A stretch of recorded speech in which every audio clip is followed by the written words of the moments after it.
আবু সাঈদের প্রসারিত দুই হাত যেন এক অলঙ্ঘনীয় পর্বত। কোনো বর্গীর সাধ্য নেই যেটা অতিক্রম করে বাংলাদেশের মানুষকে স্পর্শ করতে পারে।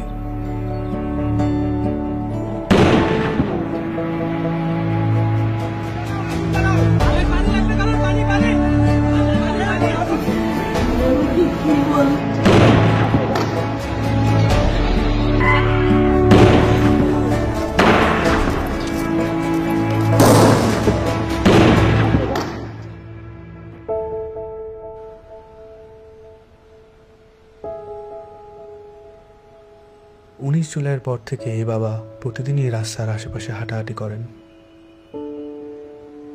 কখনো আবার নির্বাক দাঁড়িয়ে থাকেন।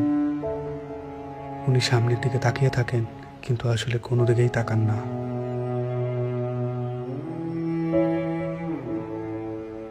যেসব রাস্তা দিয়ে ওনার ছেলে হাঁটতো, ওইসব রাস্তায় উনি দাঁড়ালে উনি ওনার ছেলের ওম পান। আমার ছেলে মৃত্যু অবস্থায় যখন দাফন দিতে নিয়ে যাবে, এর আগে যখন দেখছি যে হাসতেছে, সে হাসতেছে, হাসি মুখ অবস্থা। ইভেন্টের কাজ করতো, শুধু বাপের কিভাবে একটু সাহায্য করে, কোনো আজে বাজে আড্ডাতে ছিল না। ওই সারাদিন শুধু কলেজ থেকে আসা, ও একটুখানি বিকেল বেলা একটু বন্ধু বান্ধব নিয়ে ক্রিকেট খেলতো, ক্রিকেটের পাগল।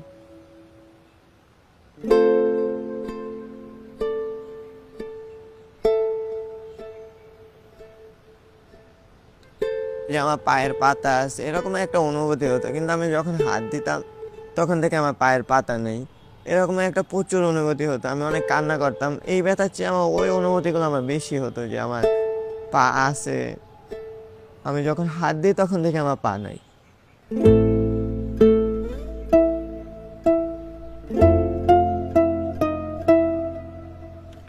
এই হসপিটালে আমি অল্প কিছুদিন হলো আসলাম। পা দিয়ে নতুনভাবে হাঁটা শিখতে আসছি, মানে ছোটকালে যেভাবে হাঁটা শিখেছে মা, ওই রকমের এখানেও হাঁটা শিখাচ্ছে আর কি।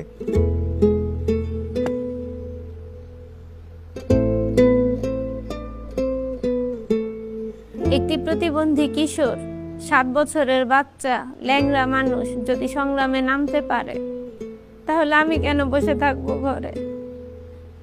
একদিন তো মরতেই হবে, তাই মৃত্যুর ভয় করে স্বার্থপরের মতো ঘরে বসে না থেকে গুলি খেয়ে বীরের মতো মৃত্যু অধিক শ্রেষ্ঠ।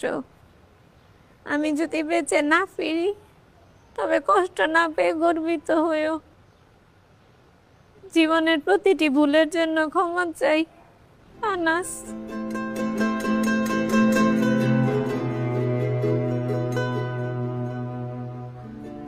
আমার সন্তানের বুকে গুলি লাগছে, আর ছিদ্রটা হয়েছে আমার কলিজায়। আল্লাহ পাক যতদিন আমাকে হায়াত দিছে, আমি এই হাহাকার নিয়ে বেঁচে থাকবো।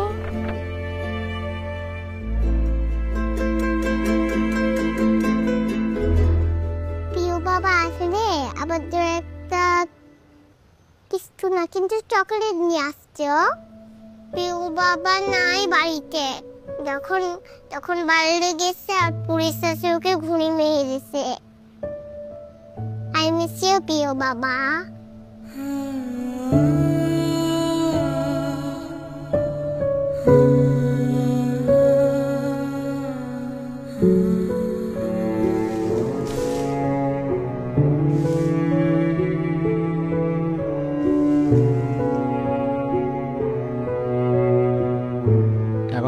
চেম্বারের মধ্যে বক্তব্য দিছিল যে আমরা কোনো সরকার বিরোধী আন্দোলন নয়, আমরা নিজের অধিকার আদায়ের জন্য বলে বলা করার পরে অমিল বড়ুয়া ওই ছাত্রলীগের লিডার আসছিল, তাই সেই গলা চিপি ধরছিল, গালমুখের থাপড় মারছে।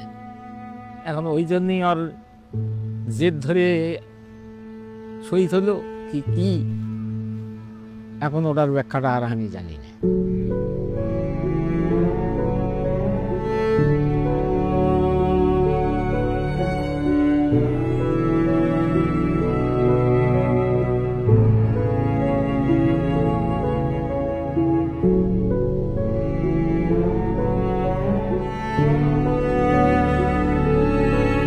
ঘুমের সময় মায়ের দুধ খাইয়া ঘুমায়, সেই ঘুমটা ঘুমাইতে পারে না, তখন আবাইতে পাইয়া পাইতে পাই করে উলট ফুলট করে ঘুমের লেগে আবার উঠে খুলে লই।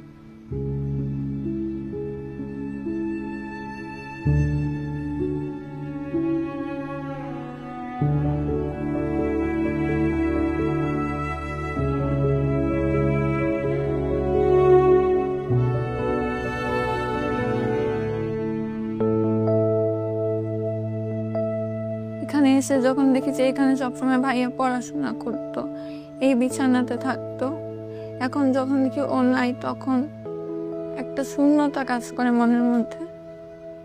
খারাপ লাগে যখন দেখি যে ভাইয়া এই রুমে নাই। এই ছবিটা 18 জুলাই আমার আন্টি নাজিয়া খান ফেসবুকে পোস্ট করেছিল।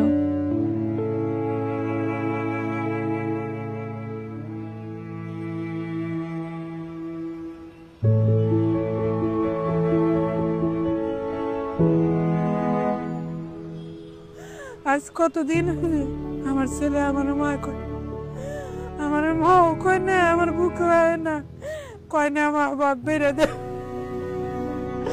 আমার সন্তানটা যারা যেভাবে মারছে আল্লাহ তাদের বিচার করুক। আমি সরকারের কাছেও বিচার চাই, জনগণের কাছেও বিচার চাই। আমার সন্তানটা মারছে, হাজার হাজার মায়ের বুক খালি করছে, যে খালি করছে তারও বিচার করুক আল্লাহ। কতটা তুমি হারালে বন্ধু, কেঁদেছে অন্তর, জানো না তুমি হারাবার ব্যথা, জানে পলাশির প্রান্ত। হারিয়ে গেছে যেখানে মায়ের সোনার নলুকখানি, দোলা ভরা ক্ষেতের ফসল, সাজানো ফুলদানি। এ হারানোর বেদনা তুমি রেখো অন্তরে, দেখবে তোমার দুঃখ লুকাবে পলাশির প্রান্তরে। বাংলাদেশের বুকের ওপর চেপে বসা 36 দিনের এই ভারই আমরা নিতে পারছি না। একবার ভাবি চলেন 16 বছরে কত বড় ভার হয়ে এটা আমাদের বুকের ওপর বসেছিল। এই ভারই আমাদের শক্তি দিক সংস্কার করে নতুন বাংলাদেশ গড়ার।